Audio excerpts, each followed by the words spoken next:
Prieto, vou coordenar essa atividade de hoje. Sou diretora científica, né, da Sociedade de Psicanálise de Brasília.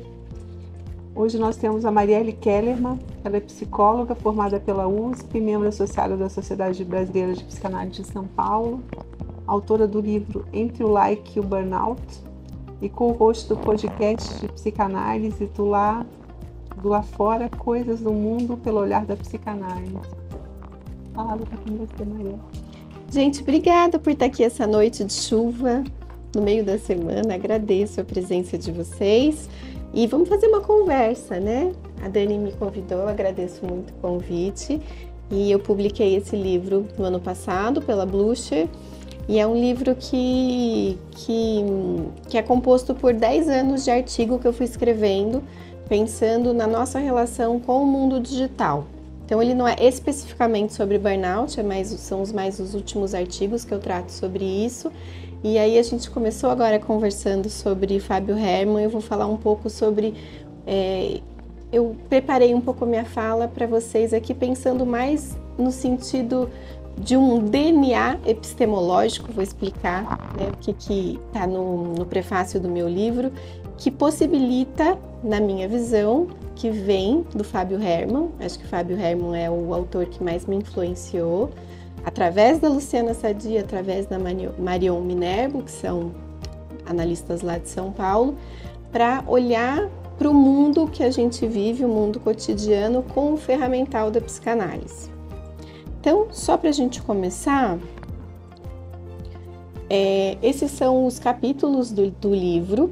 Eu trouxe aqui não como índice, mas só para a gente dar uma olhada, que foram 10 anos pensando sobre vários aspectos diferentes da nossa relação com o mundo virtual.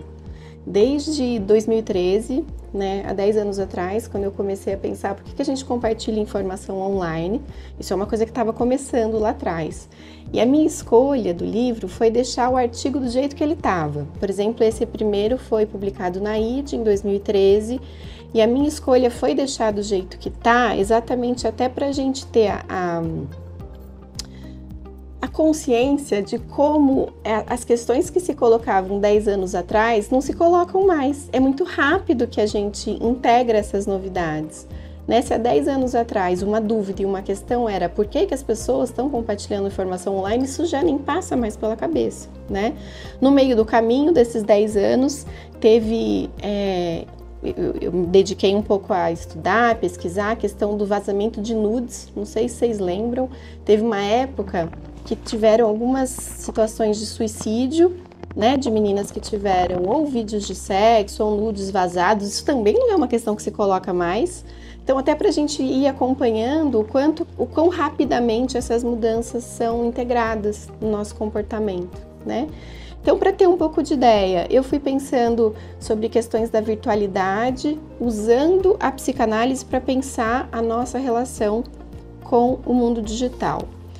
E da onde que isso veio? Acho que essa é a parte que mais me interessa dessa história e não tanto as questões teóricas, porque eu acho que essa nossa conversa aqui, para mim, pelo menos, eu não consigo muito aprender conceitos teóricos desse jeito. Eu acho difícil, eu acho que o texto escrito ele facilita quando a gente está estudando.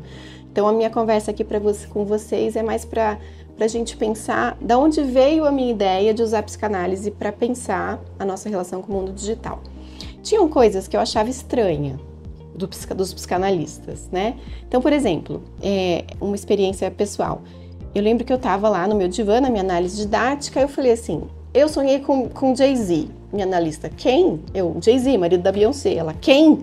E eu falava, gente, não é possível. Tem alguma coisa muito estranha com os psicanalistas que não sabem quem é a Beyoncé, né? Aí teve uma outra situação, de uma outra análise, que eu falei pro meu analista, olha, semana que vem é feriado, né? Então eu só venho quarta, sei lá, eu tinha 2 sessões na semana, uma delas cairia num feriado. Aí ele me respondeu assim, eu vou estar aqui. Aí eu pensava, gente, por que a pessoa não segue o mesmo calendário que eu?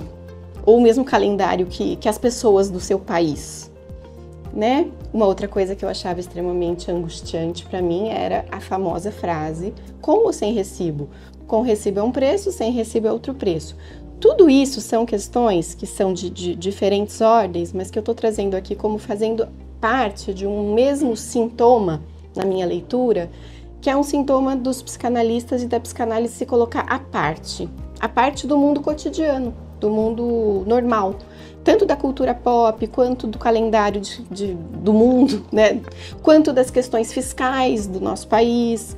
Então eu tinha essa inquietação, essa angústia de sentir enquanto paciente, enquanto analista em formação, por que a psicanálise se coloca nesse lugar que não está inserido na vida comum, cotidiana das pessoas, quando, na minha visão, do jeito que eu entendia e trabalhava e estudava, Freud se dedicava às questões cotidianas, mundanas, por que a gente sofre, por que a gente sonha, né? E a gente tem essa brincadeira em São Paulo, né?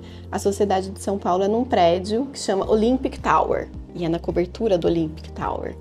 Então tem essa brincadeira dessa psicanálise que se coloca num lugar acima e longe, né, da vida cotidiana.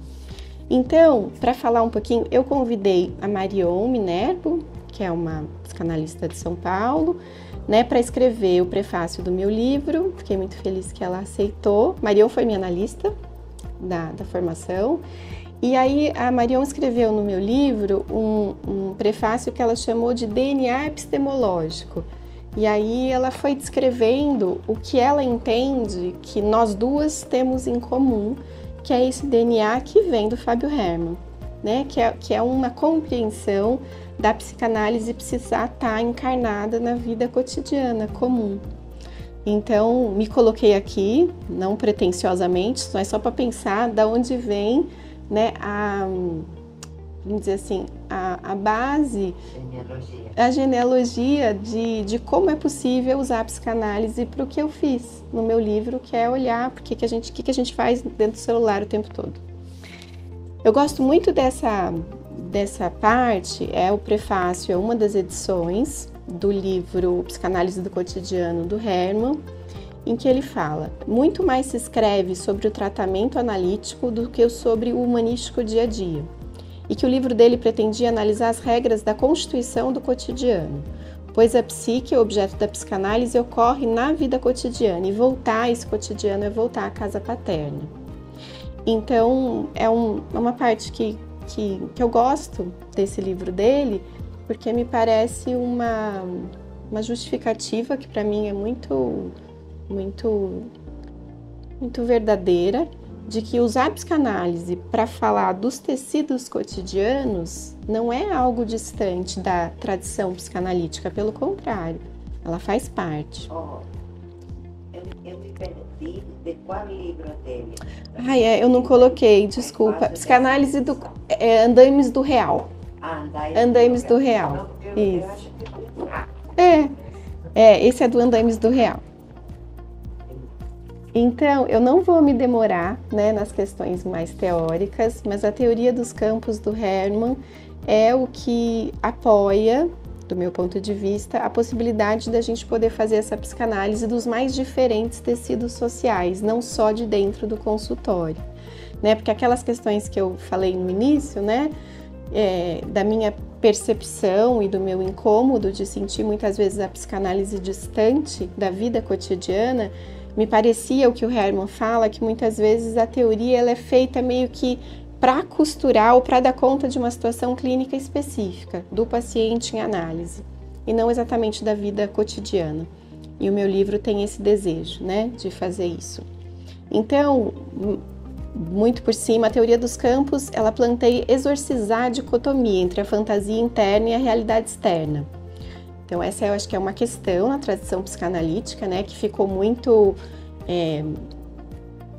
me parece que existem psicanalistas que trabalham mais privilegiando as questões exclusivamente internas, de fantasia inconsciente, objetos internos, etc., e uma outra corrente que privilegia a relação com o mundo externo. E me parece que a teoria dos campos, ela suspende esse conflito, né? Porque o Herman diz, segundo essa compreensão, o inconsciente individual ele não foge ao inconsciente geral da época. Então não existe uma dicotomia, o que é do meu inconsciente mais individual e o que é da cultura. né? Segundo Herman, não existe essa separação, porque eu não sou um sujeito separado, nem do meu momento histórico, nem político, nem cultural, etc. Então ele diz assim, realidade e identidade são ideias gêmeas, sendo a primeira designada como a representação do mundo, que toca o sujeito, e a segunda a representação do sujeito para si mesmo. Então não tem separação, é uma constituição única.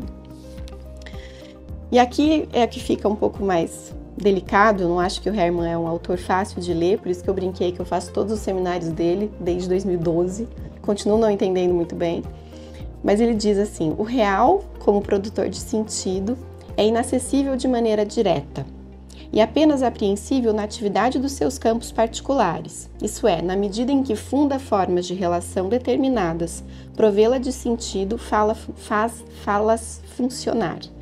O cotidiano é o lugar onde o real se transforma em realidade. Isso não é uma ideia completamente simples, né? Mas para pensar nossa relação com o mundo digital, quando eu pego o celular e fico aqui, não existe um sentido completamente imediato e apreensível para quem está olhando. Nem para quem está olhando, nem para mim mesmo, né? Eu preciso investigar o que é isso. Então é nesse sentido que o Herman fala que existe um tecido que faz a coisa funcionar, mas que ele não é evidente. Então a gente vai precisar pesquisar. Eu gosto muito dessa expressão, ele fala assim, não há nenhuma representação da realidade que exclua sua matriz. Então ele dá um exemplo no livro que é assim, um pedaço de plástico, por exemplo, um iPhone. Um iPhone é um pedaço de realidade, né? Esse pedaço de realidade inclui muita coisa.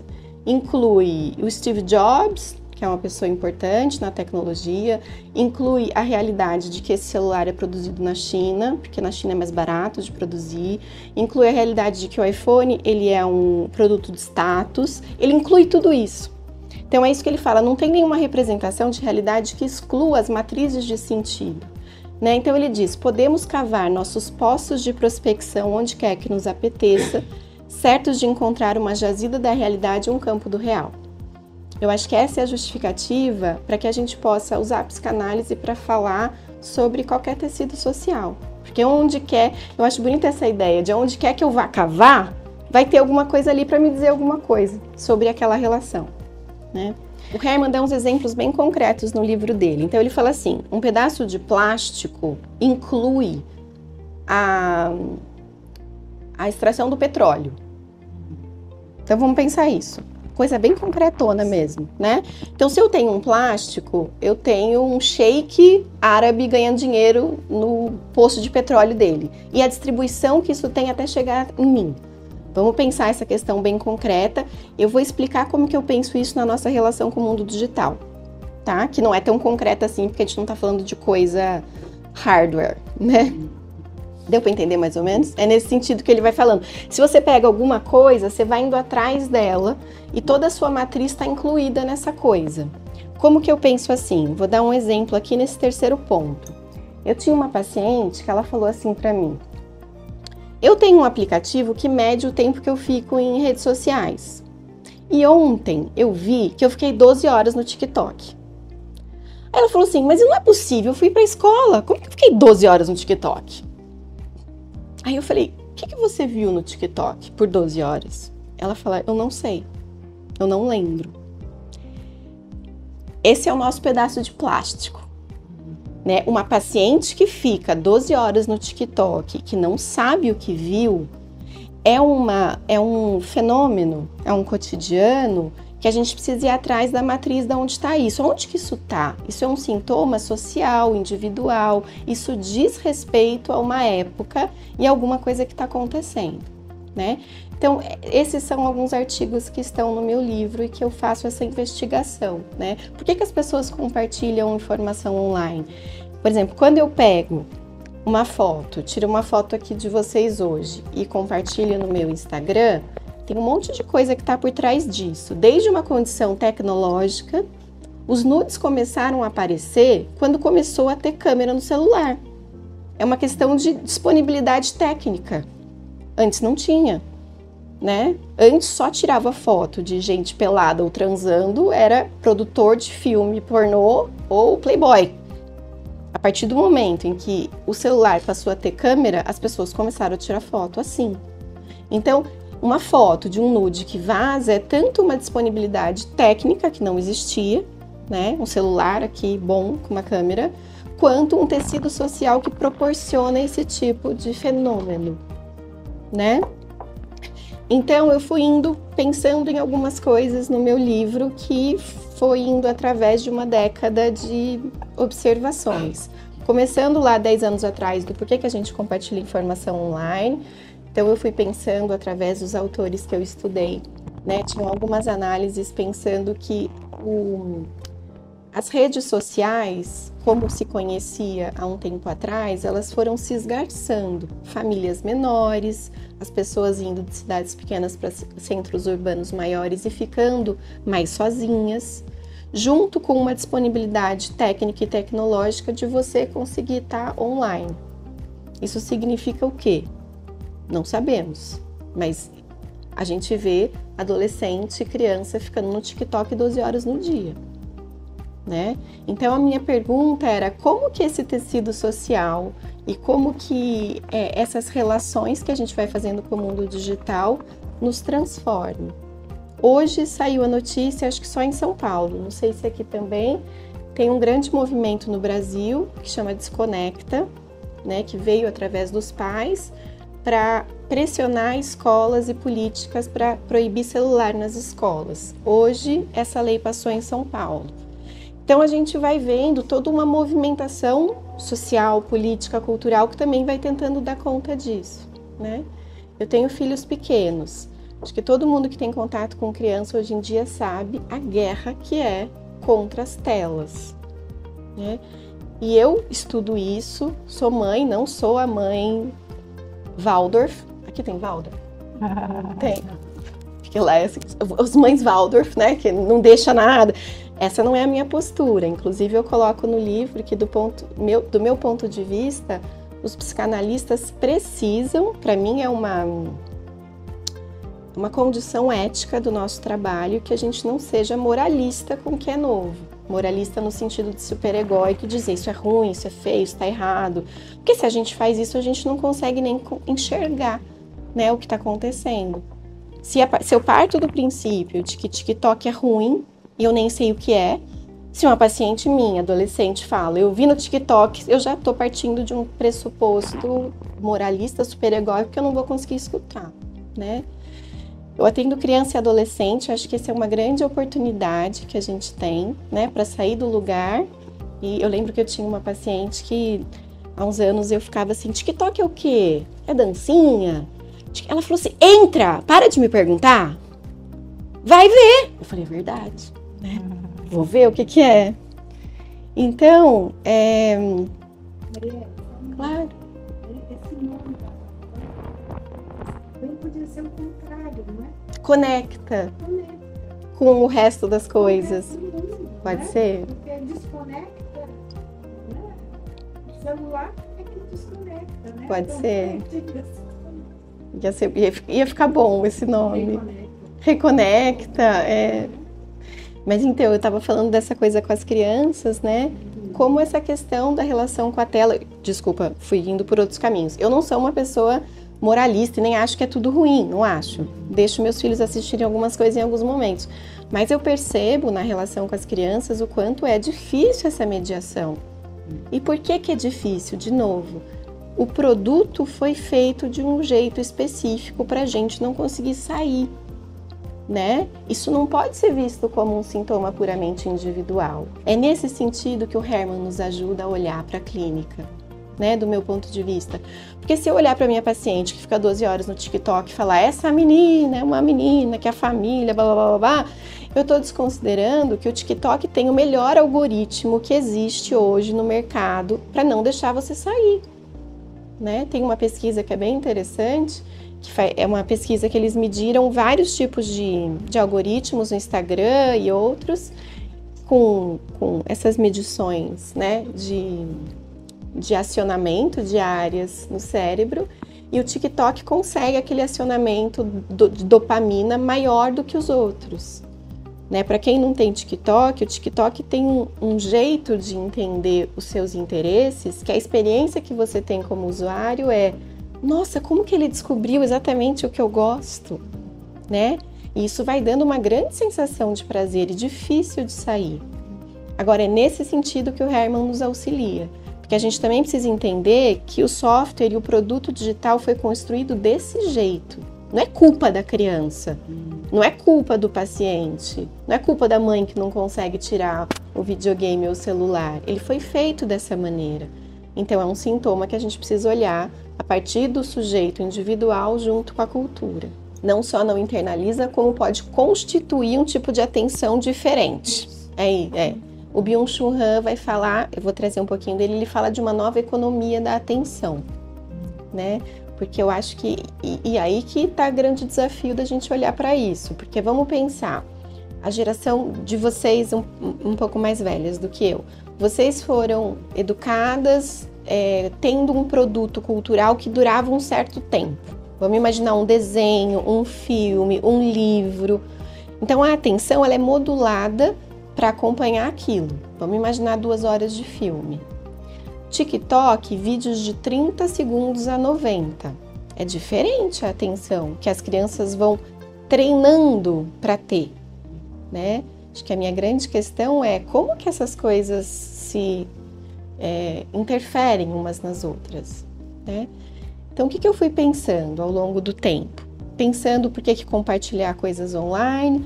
Eu apresentei um trabalho num congresso da IPA em Boston, pensando sobre análise online, bastante tempo antes da pandemia, né? Do meu ponto de vista, naquele momento, e eu acho que isso se mostrou bastante realista quando aconteceu a pandemia, é que é muito diferente a transferência que as pessoas fazem com o mundo digital, sendo nativos ou imigrantes digitais. Vocês já ouviram esse termo? Né? Nativos e imigrantes, pessoas que vieram depois e aprenderam a linguagem digital quase como uma segunda língua, né? Como a gente aprende inglês. E os nativos digitais que têm isso como algo bastante naturalizado, né? Me parece que na pandemia ficou meio evidente do quanto algumas pessoas fizeram essa passagem para análise totalmente online de uma forma não tão conflituosa ou angustiante, e para outras foi muito difícil, né? Acho que tem várias questões, inclusive a familiaridade com a própria ferramenta, né? Bom, tem uma questão que é muito mais complexa, né? Que eu fui pensando ao longo desse tempo, é psicanalistas nas redes sociais. É uma questão que a gente vem pensando, né? Pré-pandemia, existia a possibilidade do analista que não estava presente de forma quase nenhuma. Podia até ser que um analista fizesse uma escolha quase, sei lá, de não ter WhatsApp. Não sei. Deixa um recado na minha secretária eletrônica, alguma coisa assim, lá atrás, né? Depois da pandemia, isso não foi mais uma escolha. Não tinha mais... Ou você parava de trabalhar, ou você entrava no jogo, né? Então, aí tem uma questão, né? Eu coloco isso no meu livro, que isso já faz uns 12 anos, eu estava jantando com os amigos, e tinha um amigo que era jornalista e muito... Ele foi uma das primeiras pessoas que eu conheci que fazia um podcast, isso há 15 anos atrás, então ele era uma pessoa bastante atenta aos novos produtos culturais. E aí eu lembro que a gente estava na época que começou a história da Carolina Dickmann, não sei se vocês se lembram, foi a primeira lei que regulamentou a questão do nude, né? Que ela teve fotos vazadas e aí ela fez uma lei falando sobre o compartilhamento ilegal de imagens, etc. e tal. Bom, acontece o fenômeno e a legislação vai indo atrás bem depois, né? Bom, esse amigo falou assim, nesse jantar. Ele falou assim, bom, agora as pessoas ficam espantadas, né, de ter um nude vazado, um vídeo e tal. Mas e depois? Quando todo mundo tiver foto na internet ou no celular? Vamos imaginar a geração do Gabriel, mais jovem que a gente, Gabriel. Quantos anos você tem? 26. 26. Seus amigos todos mandam nudes. E amigas, todo mundo, isso não é mais uma questão, né? Então esse meu amigo há 10, 15 anos atrás falou assim, e quando for todo mundo? Não vai ser mais uma questão. Isso deixa de ser uma questão, certo?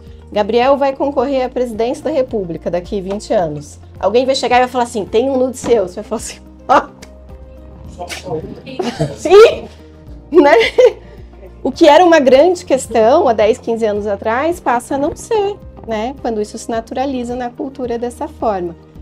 Temos questões sobre isso, claro, né? A se pensar. Não estou falando que é bom e neutro que essas coisas todas sejam naturalizadas. Mas é pra gente ir pensando. É uma brincadeira que eu faço com essa história desse meu amigo para pensar, e se os psicanalistas na internet não forem mais um problema? Como eram um tempo atrás, né? Brincando com o nude e com a nossa presença em rede social, né? Que, de alguma forma, o Meltzer, que tinha a história de que ele ia trabalhar todo dia com a mesma roupa, era ele, né? Então, para quem não sabe, o Meltzer, um analista inglês, tinha a história, não sei se era verdade, que ele ia todo dia atender com a mesma roupa, com a ideia da neutralidade analítica, né? Então, para o paciente... E aí, eu lembro quando eu estava na minha formação e pensando muito no meu consultório, eu pensava assim, como que eu vou fazer minha sala de espera? Eu posso colocar alguma coisa minha ou não, né? Eu lembro que eu fazia supervisão com uma analista que tinha livros. E eu adorava ficar lá na sala de espera e eu via os livros. Eu pensava, eu posso ter livros na sala de espera? E aí eu pensei assim, que é óbvio, mas acho que é só para ir acompanhando meu raciocínio. Ter livros e não ter livros conta quem você é da mesma maneira. Você usar a mesma roupa conta sobre quem você é. Você usar roupas diferentes conta quem você é. Tudo conta quem você é. Se você escolher uma sala de espera totalmente branca, sem nada, não é que você está sendo neutro. Você está contando quem você é assim. Se você usa o mesmo terno todos os dias, você está contando quem você é assim. Eu fico pensando nesse sentido da pessoa, do analista, é que nós informamos o paciente quem nós somos a partir de todos os nossos signos. E é uma fantasia muito louca você pensar que você vai tirar tudo. A não ser que você seja uma inteligência artificial, uma Alexa, um sei lá o quê. Porque a gente sabe que o nosso paciente faz transferência com a gente por a gente ser quem a gente é, seja mulher, seja homem, jovem. A questão não é neutralizar isso, a questão é trabalhar com isso na análise, né? Tem uma entrevista que eu gosto, o Christian Dunker, né, um psicanalista, um professor da USP, que está na internet faz tempo, uma das primeiras pessoas, primeiras não, né, teve lá, Contar do Caligares, tem analistas que falavam na imprensa, mas o Dunker foi um dos primeiros a fazer vídeo no YouTube, né, e aí tem uma entrevista com ele, e ele é muito atacado por ter feito várias coisas, vários projetos com a Tati Bernardi, que é uma colunista da Folha, não é analista, né? Mas enfim, tem uma conversa entre eles que a pergunta é, como é que você faz no seu consultório, né? Com a neutralidade. Mas o interessante dessa conversa, estavam perguntando também na época do Bolsonaro, em que alguns analistas falaram publicamente a respeito da sua posição política, né? E aí o Dunker fala assim, existe uma diferença entre a neutralidade da minha pessoa e a neutralidade da minha escuta, né? Eu não preciso ser uma pessoa que me apago no mundo digital, porque o mundo digital é uma praça pública, né? Mas eu posso ouvir o meu paciente de forma neutra, dentro da sala, são coisas diferentes, né? Eu posso publicar, se assim eu quiser, um posicionamento político. Isso não significa que eu não seja capaz de ouvir de maneira neutra um paciente no meu divã que tem uma outra posição diferente da minha. São coisas diferentes, né? E você vê que são nuances complexas dessas posições, né? Tem gente que acha, não posso estar na rede social porque isso vai ter uma influência direta dentro do meu consultório, vai interferir a transferência que meu paciente tem comigo, né? E tem outras pessoas que pensam que não. Eu posso contar um pouco da minha experiência, né? Eu tenho um podcast de psicanálise. Éramos 3 colegas, agora somos 2, eu e uma amiga, que fizemos formação juntas. E a gente fala um monte de coisa nos episódios. A gente fala... Tá no Spotify. É um podcast que tem 2 anos já. E a gente fala da nossa mãe, do nosso filho. A gente fala de um monte de coisa. Como que os pacientes lidam com isso? Tem paciente que nega a existência, finge que não existe, né? Eu acho que isso acontece muito dentro de instituições psicanalíticas, né? Quando a gente está em formação, a gente cruza com o nosso analista, com o nosso supervisor. e a gente protege o nosso espaço de análise, né? De uma maneira ou de outra. Você está num congresso, alguém está falando da sua analista, você sai. A gente faz isso intuitivamente, sem perceber. Eu acho que os pacientes fazem isso nas redes sociais, né? Tem paciente que fala assim, eu te vi no Instagram, te bloqueei. Né? Tipo, não quero isso aqui não venha me atrapalhar na minha análise que eu não quero ver. Tem paciente que vai lidar de outro jeito, vai querer ver tudo. E aí isso também vai ser material de análise, né? Bom, só para chegar um pouquinho nesse tema de burnout, né? Burnout foi um CID incluído em janeiro de 22. Eu acho que essa informação é importante porque o burnout nasceu como sintoma social pós-pandemia. E eu acho que todo mundo viu o que aconteceu com as condições de trabalho na pandemia. Todo mundo passou a trabalhar muito mais. Eu acho que a quebra, né, o derretimento da coisa geográfica e temporal, né, laboral, antes que tinha horário para entrar, horário para sair, o lugar para ir, o lugar para voltar. Quando isso passou a ser online, as pessoas passaram a trabalhar muito mais e elas passaram a ter um esgotamento muito específico a ponto de ter um nome e um CID. Eu vou trazer um pouquinho só, não sei se todo mundo está familiarizado, Byung-Chul Han é um filósofo, sociólogo sul-coreano, trabalha em Berlim, dá aula na universidade alemã. Eu acho que autores fora da psicanálise iluminam coisas, né, que compõem para a gente conseguir pensar juntos. Bom, o Byung-Chul Han, ele faz uma análise, ele fala de Freud, ele fala criticamente, ele traz críticas bem contundentes, que eu discordo, vou trazer aqui, mas ele traz um tanto da questão do neoliberalismo, de como que o trabalho está organizado atualmente, né? Então, um dos principais livros dele é A Sociedade do Cansaço, e aí ele fala assim, a sociedade disciplinar é uma sociedade da negatividade, determinada pela negatividade da proibição. Então, o que é isso? Sociedade disciplinar. Vamos pensar no filme do Chaplin, ele lá rodando naquelas engrenagens dos tempos modernos, né? O funcionário antigo do esquema de trabalho que era na linha de produção e ele era explorado por alguém que estava lucrando em cima dele, Marx, né? No lugar da proibição, mandamento ou lei, que é essa sociedade disciplinar de antes, né? Ele diz, entra um projeto, iniciativa e motivação. A sociedade disciplinar ainda está dominada pelo não. Sua negatividade gera loucos e delinquentes. A sociedade do desempenho, ao contrário, produz depressivos e fracassados. O Byung-Chul Han tem esse jeito muito resumido de escrever, né?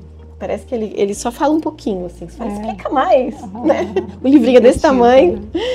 Então, o que ele está querendo dizer, né? Que antes as pessoas eram exploradas por um sistema capitalista e uma forma de organização de trabalho que criava um tipo de sintoma. Que o novo formato de trabalho, eu acho que isso se coloca de uma forma muito mais importante pós-pandemia, esse livro é pré-pandemia, mas é algo que vem acontecendo, que é essa ideia do coach, da meritocracia, dos empreendedores de si mesmo. Eu acho muito bizarro o nome dessa revista, Você S.A. É você enquanto empresa, você enquanto PJ, né? Você vai se explorar e se dedicar, aquelas bobagens, né, de coach, trabalha enquanto eles dormem, essas coisas, a ponto de se extinguir, não sobrar nada, né? O burnout tem essa ideia de uma coisa que queima, de se consumir completamente, não porque alguém está mandando, não porque o seu chefe está pedindo para você trabalhar mais, porque existe toda uma fantasia e um discurso social de que se você se dedicar, se você trabalhar muito, se você fizer curso, se aperfeiçoar, etc., você vai 3 pontinhos, sucesso, alegria, dinheiro, etc., né? Eu gosto muito da leitura que o Byung-Chul Han faz, porque ele diz assim, Freud concebe a melancolia como uma relação destrutiva com aquele outro que foi internalizado como parte de si mesmo. Então aqui ele está se referindo ao luto e melancolia. Aí ele continua, mas não há nenhuma relação conflitiva, ambivalente com o outro que tenha se perdido, que preceda a enfermidade depressiva do sujeito do desempenho atual. Ali não há qualquer participação da dimensão do outro. O responsável pela depressão, na qual acaba desembocando o burnout, é, antes de mais nada, a autorrelação sobreexaltada, sobremodulada, narcisista, que acaba adotando traços depressivos. O sujeito do desempenho esgotado, depressivo, está, de certo modo, desgastado consigo mesmo, totalmente incapaz de sair de si, estar lá fora, de confiar no outro, no mundo, fica se remoendo, o que paradoxalmente acaba levando à autoerosão e ao esvaziamento. Então ele propõe uma leitura de que o depressivo hoje ele não é aquele que está assombreado pela perda do objeto, de 100 anos atrás o luto da melancolia do Freud. É um outro tipo de esvaziamento. E eu acho que se a gente olha para a clínica, a gente consegue identificar isso. Aquele paciente que tem um desabamento em si que se refere muito pouco ao outro. É bem diferente. O sintoma pode ser parecido, né? O remédio pode ser parecido até que a pessoa toma, só que, de novo, a matriz de sentido que se relaciona entre aquele sujeito com a condição externa de trabalho, de cultura, de momento histórico, é bastante diferente. Ele fala, a psicanálise não tem como responder ao TDAH, ao burnout. Eu discordo dele. Acho que tem e estamos aqui. A questão é que, talvez, se a gente pega a teoria com aquela aplicação, eu pego e enfio no meu paciente, talvez ela não sirva exatamente porque o tempo mudou, mas o método funciona, né?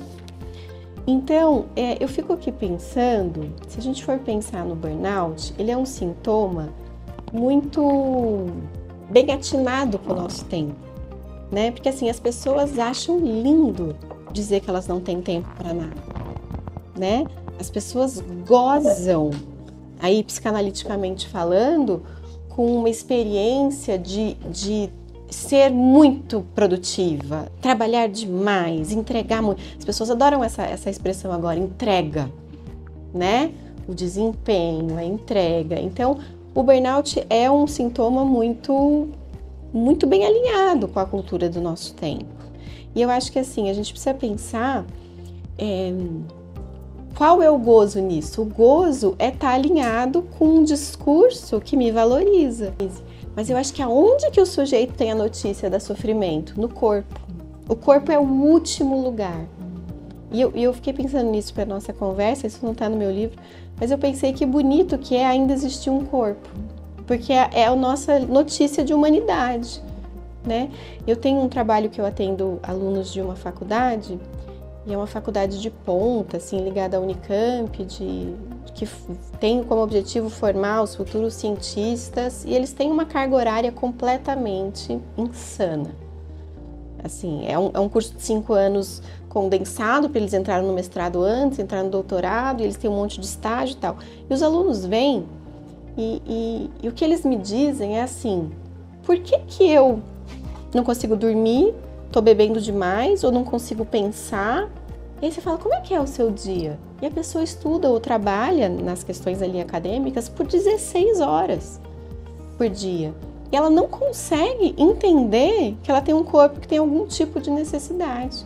Que seja de fome, de sono, de descanso, de prazer, de exercício, de se mexer, de ter algum tipo de atividade interessante. Então só a notícia de que, olha, parece que você não é um computador, né? Você não é uma geladeira que está ligada na tomada e pode funcionar o tempo todo. Mas a tecnologia não nos coloca esse modelo, um modelo que é infinito e que nunca para. Não, tudo. Aí tem o discurso da cultura inteira, o trabalho também. Se a gente acompanha, todo mundo deve ter aqui paciente que trabalha, né, num esquema corporativo multinacional, banco. É uma exigência como se as pessoas não fossem humanas, né? E o burnout, ele se apresenta no corpo. Porque se ele não se apresentar no corpo, a pessoa não tem burnout. Se a pessoa tiver uma consciência, uma capacidade mental de dizer isso aqui tá demais pra mim, ela não vai ter um sintoma físico, ela vai conseguir parar antes. Mas as pessoas não conseguem. E de novo, não é que elas não conseguem porque elas são workaholics loucas. É porque elas estão inseridas numa lógica em que isso é valorizado, em que isso é aplaudido, em que isso é bonito, né? Desconecta. A pessoa só tem a notícia quando ela tá com crise de ansiedade, não conseguindo dormir, não conseguindo comer ou comendo muito, o corpo desregula. Então, o corpo me parece aí, usando uma linguagem lacaniana, o real aonde aparece mesmo, né? É a última resistência. Então, para encerrar, já está na hora né? É só uma partezinha de um texto meu, que está no final do livro, que tá aqui. O burnout, com seu conjunto de sintomas mais físicos que mentais, apresentados em sujeitos deprimidos, com dores dispersas pelo corpo, insônia, abuso de álcool e atenção difusa, parece ser a atividade do real, agindo no campo particular das relações de trabalho, com as características do tempo próprio da hiperconectividade, no qual o sujeito do cansaço se exaure e entrega supostamente voluntária, cooptado pelos tecidos de uma sociedade que promete fortuna e felicidade àqueles que se oferecem em sacrifício aos ideais da meritocracia e dos empreendedores de si mesmo. Então eu encerro aqui para a gente poder conversar. Obrigada.